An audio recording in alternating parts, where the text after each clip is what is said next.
It's been a while since we've been inside the house. The whole entire thing is painted, but there's one last thing that has to get done that's happening today that I'm very excited about, and it's why I'm in here right now. We're gonna clean off all these countertops because the countertops that I ordered are showing up today. Now I've seen all kinds of countertops installed, but this one, it's cool. The farmhouse sink here, the coffee bar area, it's a cute little kitchen, and it really ties this place together. When you walk in right now and you see plywood on top of these, it kind of looks like a construction site. But after today, this place completely transforms. And I'm looking forward to showing you guys that. But we've got stuff to work on. We've got stuff to clean up. We're gonna go ahead and do that now to where these guys can come in, crush these countertops, and we can finally see what this house is really gonna look like. Pretty exciting.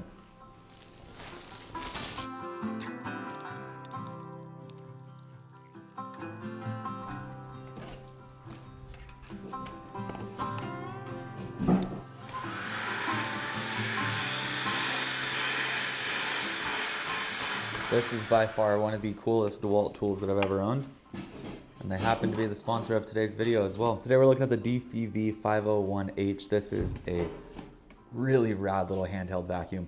When I got this thing, I bought it at Home Depot here, $129. First off, incredibly cheap. I was talking to Steven in line and he goes, how cool would it be if it had a bunch of attachments?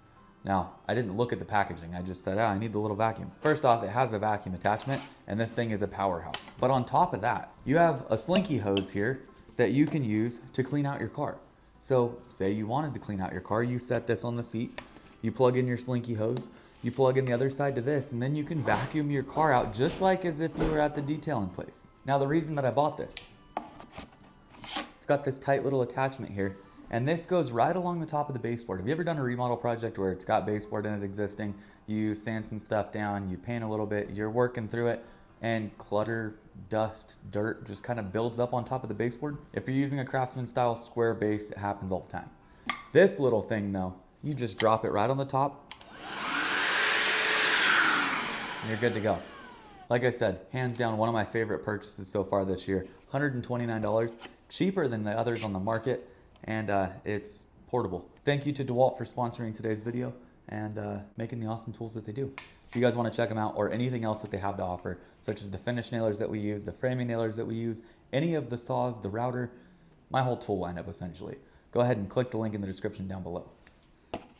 Back to cleaning.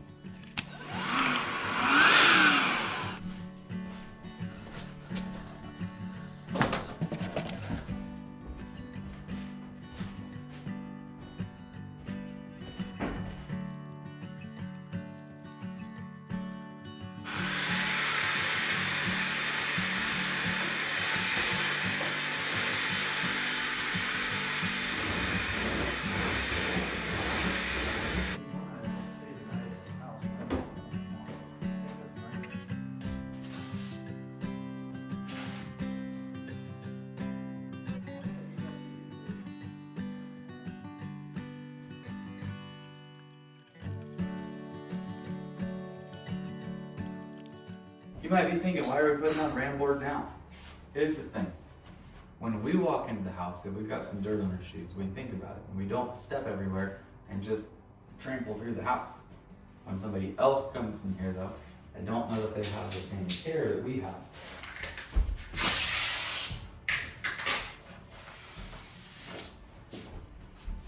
So we're putting down some floor protection just where they're going to be working at.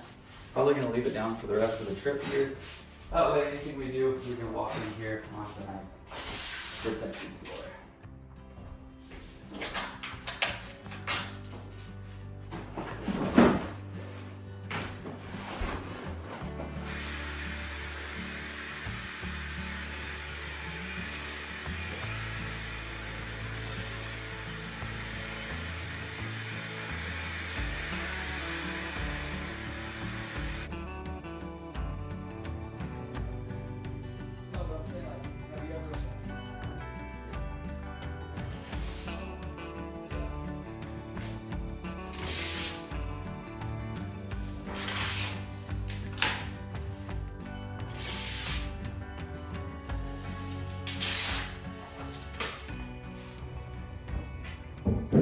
My impact. Dude, you know how we haven't been able to find my DeWalt impact in like a week?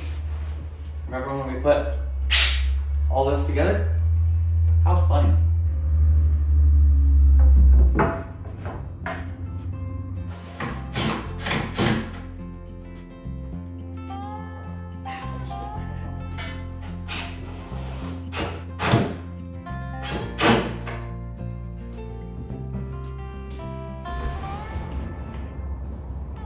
Leak's all fixed, ma'am.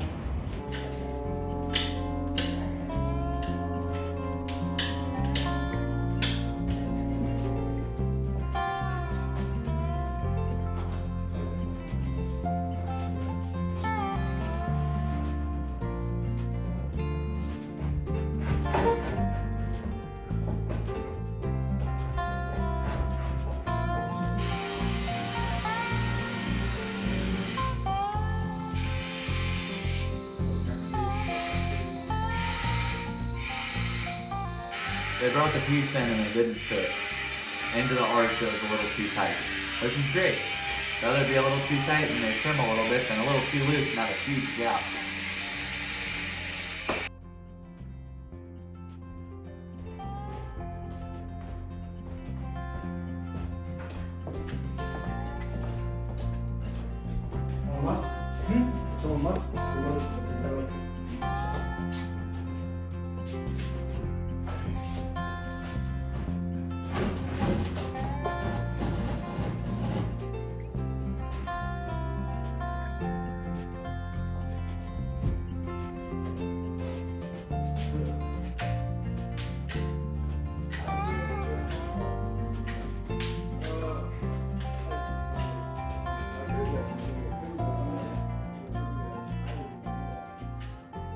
Cabinets are a little bit slower and enjoyable, I'm sure. Yep.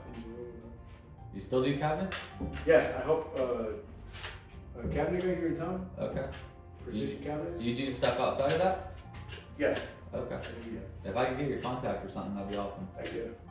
No. I shouldn't have put the sink proud. I didn't think about that. Technically, if the sink was lower, it would silicone and be perfectly fine. Something told me to do it. I don't know. It was wrong. If you go to put in a farmhouse sink, go a hair under the plywood, not over. They had to overcompensate with a lot of silicone.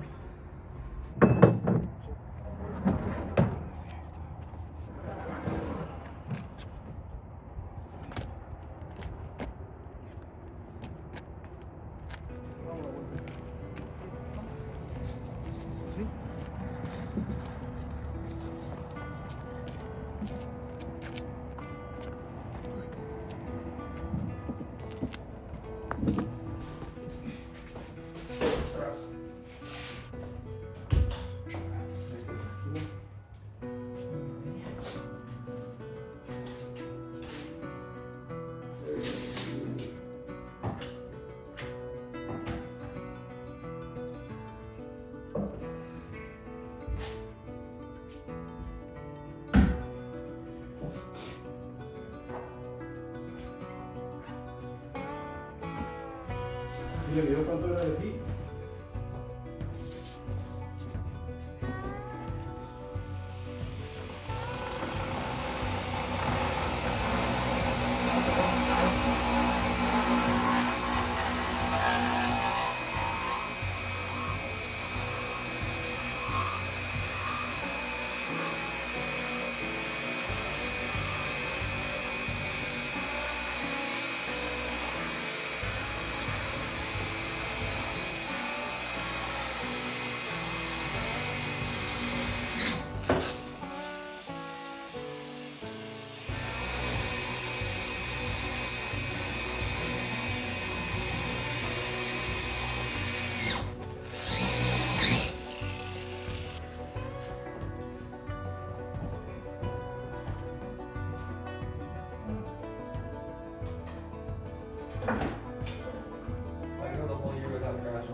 We obviously have more to do in here, but to get the countertops in here was a huge accomplishment. Now that they're in here, they also look a lot more beige than they do white.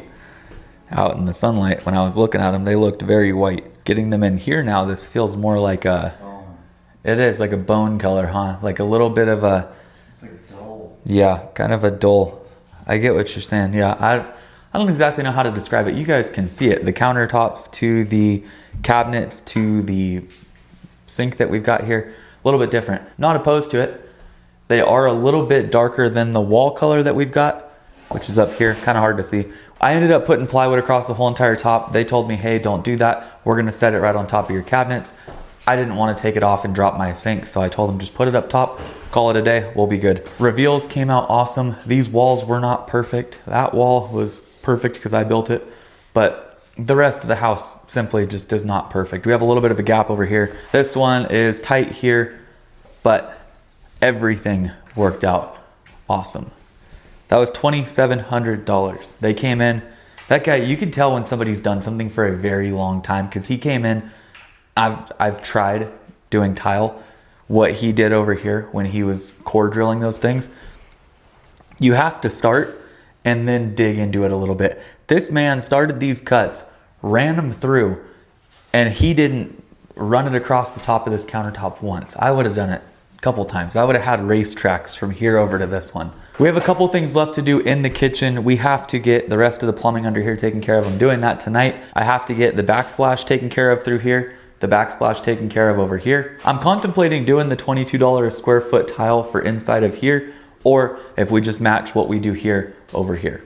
Kind of up in the air. You guys at home, let me know what you think I should do. Should I do an accent tile over here? We're gonna have those floating shelves in there, the little gold light up at the top. And then also, we have to do all the knobs and pulls on everything that we've got here. Should we go with black or should we go with gold? While I wish these things were predetermined, I haven't made a decision yet. I think black would match perfect with all this, but at the same time, we've got some lighter tones in this and I think gold could work out. So let me know what you guys think, but it was awesome having those guys in here. They smoked this thing. I'm going to show you guys a little bit more about it. We have to trim out the bottom where the plywood was. We talked about that already, but overall, we're looking good. With some downtime that we've had, Steven got our window cleaned up. We had some drywall mud on it and a couple other things going on.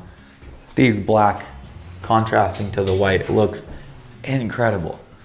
I love it. It's kind of the whole vibe with this house is we've got really light tones and we've got black, which is why I think the knobs and pulls should be black as well. What a name, huh? That's my dude right there.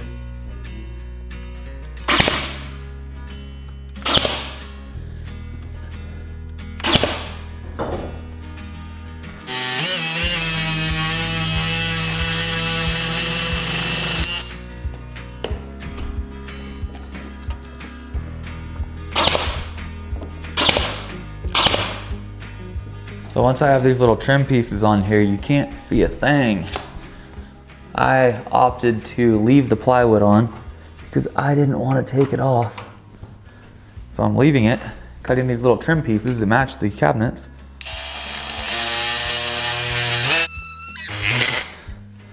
So the exposed plywood edge that we have, which you guys can see, is disappearing with that.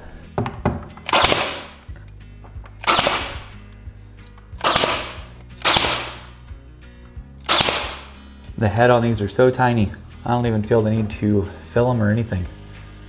It's minuscule. I love it.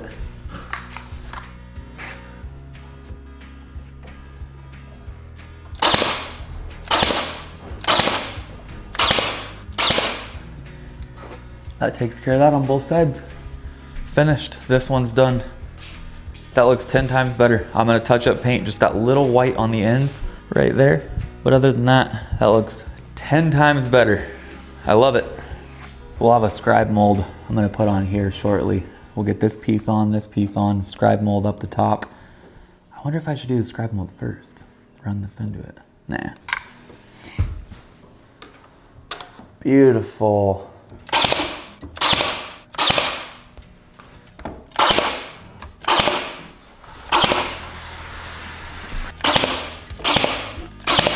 I want you guys to see like up close and personal everything here. So let's get you a little closer.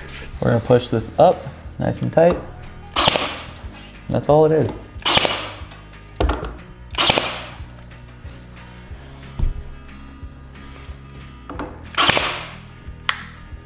Beautiful. We are going to have the oven here, a cabinet here, sink, cabinet, and then the refrigerator right over here. I cannot believe this house looked like that, and I also can't believe I looked like that. Damn, we both let ourselves go. I just got my countertops put in. I have my appliance package getting delivered here in about a week. I have backsplash scheduled. We have an 18,000 BTU mini split going in right up here. And then at that point, it is game on. We are furnishing this home 100%. But if you needed the sign, this is your sign to drop some money on a house like this. Make the place new. I got all of my tile stuff. I need grout sealer. Hopefully this works good. But I don't have a corded grinder. I've got all of my leveling spacers. We're good to go. So Steven got this all wetted down. We've got nice clean area now. We don't want a bunch of dust, so he came in here with a water bottle and the sponge. We're not soaking wet in here, it's just damp. That's going to allow us to put down that uncoupling membrane there, and it's not going to all soak into the OSB.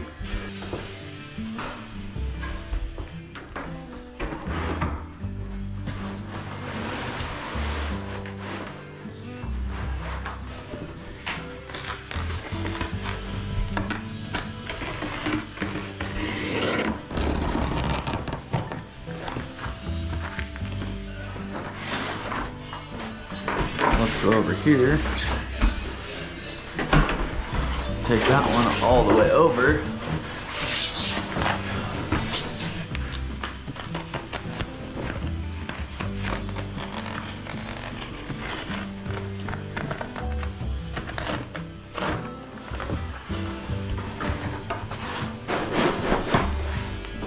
We're gonna go like that. Right there.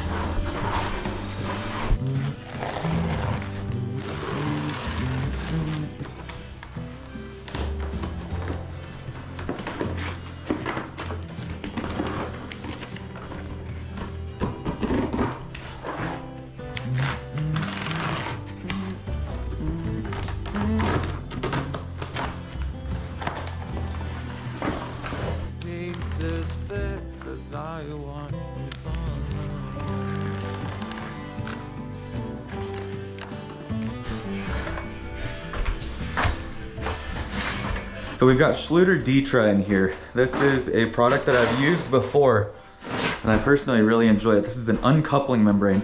And to be honest with you, a tile person could probably explain what that does a lot better than I can. From what I know about the Schluter Ditra, this is going to separate us from our OSB up to our tile. Not only that, I think it's also giving me a bit of a barrier from anything underneath coming up. But this is the product that we're gonna use in here.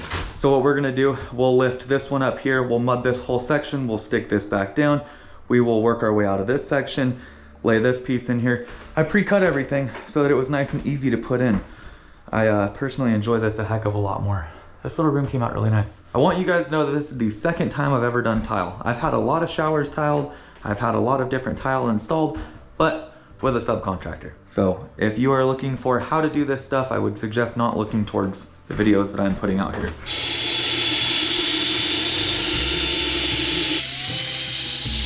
That looks good.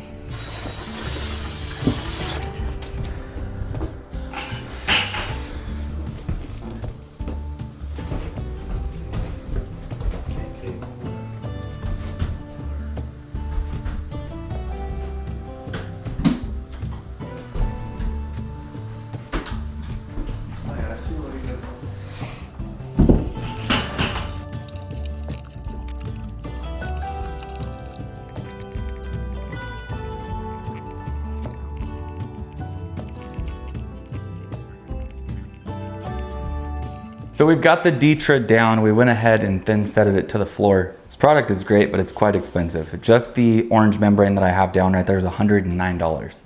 So 54 square feet of it, it works out to around $2 a foot. A little bit more expensive than what most people are willing to fork out. In my opinion, it's the same product as RedGuard. It's the same as, you know, I think the alternative would be putting down like a hardy backer, right? I don't know tile. This is all new to me. I don't know tile either. You know that much more than me. You need to have some sort of uncoupling membrane. You can't just have it fastened straight to the floor. Now, I could be wrong on that. I think with, you know, concrete slabs, I think with different applications, you can obviously do it differently. But from what I know, if you're applying it to an OSB subfloor like this, you need to have that separation. So we've got that is setting up right now. My wife and I picked out the floor tile for in here a very long time ago. We wanted to change it up a little bit. We've got some larger format. I think they're 14 by 20 something in the bathroom there. It's like 6 tiles that do the whole bathroom floor. For the laundry room pantry area, we've got this little checkerboard tile, and my wife insisted on me doing it in a diamond shape. So as you walk in, it's not just gonna be square, they're gonna be on a diamond. So I have to start with a point, likely shoot a laser all the way across. It's not that much more difficult. It's just when I go to make my cuts, I'm cutting on an angle as opposed to just square cuts. I think it'll look great though. I have everything that I need to knock this thing out today. So that's our plan. We're gonna get this drying. We are going to cut some of our tile, start placing them. I'll show you guys the layout. We have an awesome overhead GoPro shot in there. I love it. That's what we're gonna be looking at. So this is kind of what we're going for here. What we're gonna end up doing is putting this first piece in, we're gonna cut it in half, put that in, and then we're gonna pull a number to here. We're gonna pull that same number out here, snap that, or use the laser. And that's how we're going to figure out where all these peaks line up. So then we'll put this next one in place, and then the next one in place, and we'll slowly start building this thing out. And as long as I have a walkway to get out of here, we're okay. I'm gonna pull a number on it.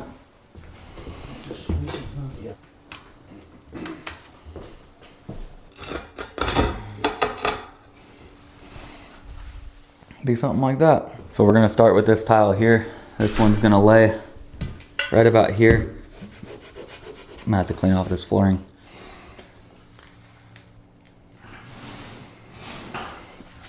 Okay. So you can see we got this one lined up perfect here. It's actually right there.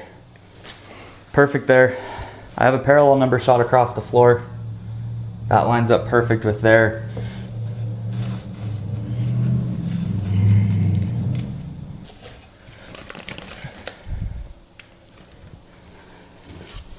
That's my happy spot right there.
So the way I can tell I did somewhat of a good job, 11 3/4, is all of my cuts are the same number on both sides. 11 3/4, 11 3/4. And I just take this. This is my piece. So that tells me that we're at least on a true 45, that it works.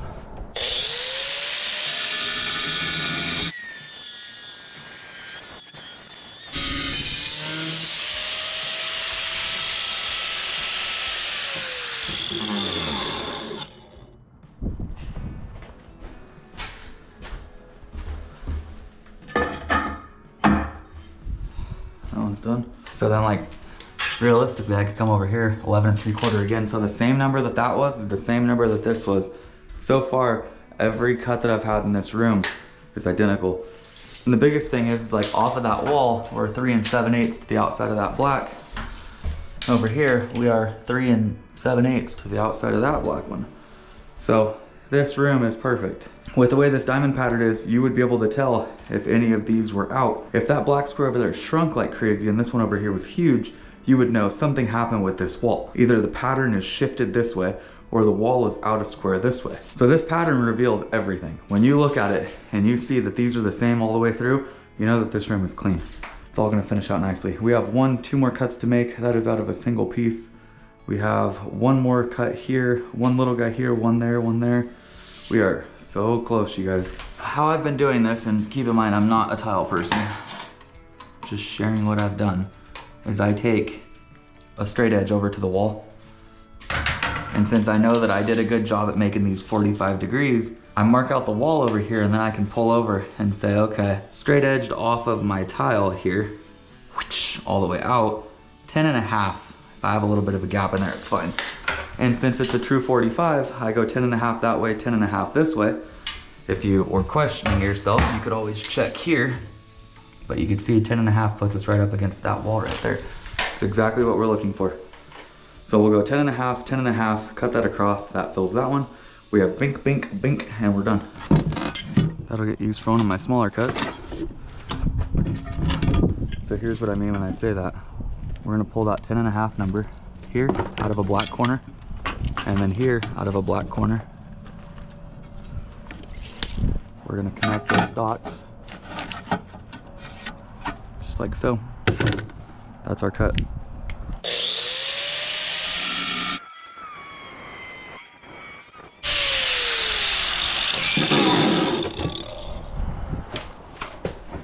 I've been finding it best to work individual pieces one at a time to where I don't get majorly confused. That one goes there, that one's done. Let's cut this last little guy right here. This is a white corner, and we're gonna come out something like 10.25. If we check it this way, it should be the same, 10.25. But that's a little tight. We're gonna go 10.125. 10.125 out of a white corner.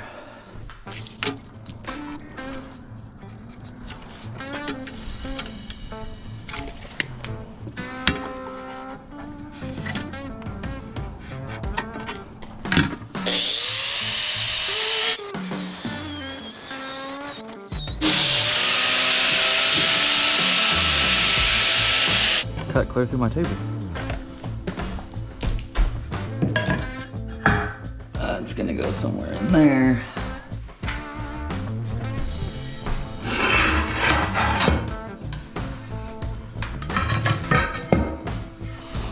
Something like that. Let's go 13.75, 11.75.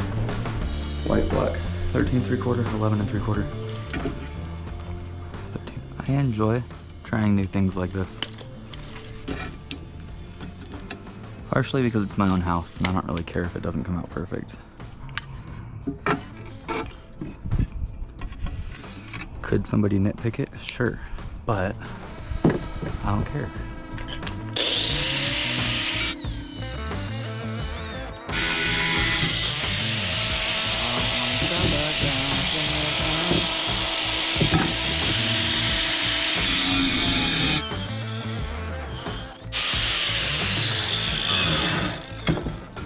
Clear out a little bit of that thin set over there. But you get the gist. It's all gonna go in there. Wow. Now I get to play the fun game of what tiles aren't set. We should just grout it. That's where my brain goes. Just grout it, man. Can't even tell.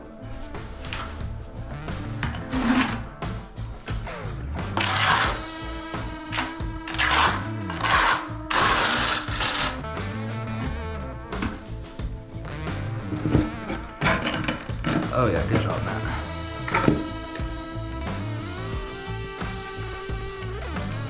Beautiful. Give it a little shimmy, shimmy. That's how we're gonna make sure that it is properly adhered. That back buttering that we're doing is really like the big thing. That's how we're gonna ensure that we are properly adhered.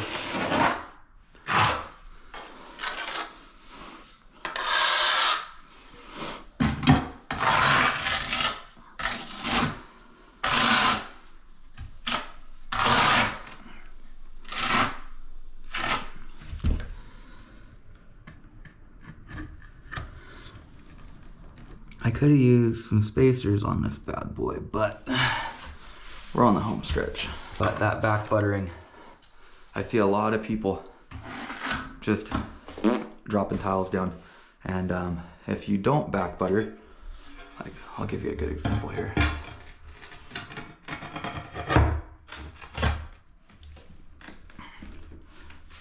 Some people just stick them down and hope for the best. And when you go to peel them up,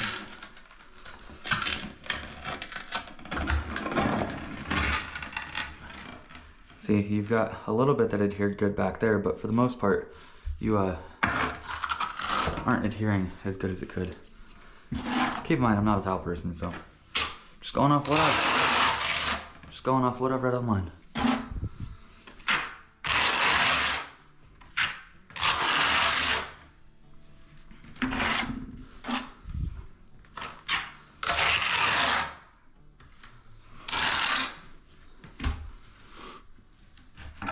Making a mess trying to show you guys stuff. I'm not gonna be able to.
Did I get more mud on the floor on top of it than underneath it? Yeah. Am I covered in it myself? Yeah. Did the numbers match front to back all the way across everything perfectly fine? Yeah. The laser in the beginning was everything. And it made this exactly what it should have been, which was perfect. We're done. I got the last couple over here taken care of. Everything is put in place, everything has the little leveling things, and we let it dry. Tomorrow morning, we'll scrape it clean. I'll grout this whole thing. Trim will be done already because we're doing that here in a little bit. And we'll be looking really good. For having never done tile before, I'm talking never. I watched my wife do the bathroom, but I've never touched tile before. Pretty happy with how it came out. That's gonna be a wrap on today's episode, you guys. It is late. We've got some stuff inside that we're gonna be taking care of to close out our night here, but for the most part, that is going to be a wrap on today's video. If you guys enjoyed, please hit that subscribe button down below. If you have any questions or comments, drop them down there. This episode, we got quite a bit done. We've got countertops now. Hope you guys have enjoyed this whole series. 50 plus episodes we've put into this thing. About $100,000 cash out of my bank account into this thing. And I'm thankful. I regret absolutely nothing because we've got a really cool house now. Here in the future, I'll talk you guys through everything that we're doing with it. What the financial side of it looks like. We'll run through some numbers, talk to you about the refinance that we're doing, talk to you about what I end up pulling, what I end up paying monthly on the property, so that if you guys are into the real estate side, you can get into that as well. But keep learning, keep building. I need to take a shower.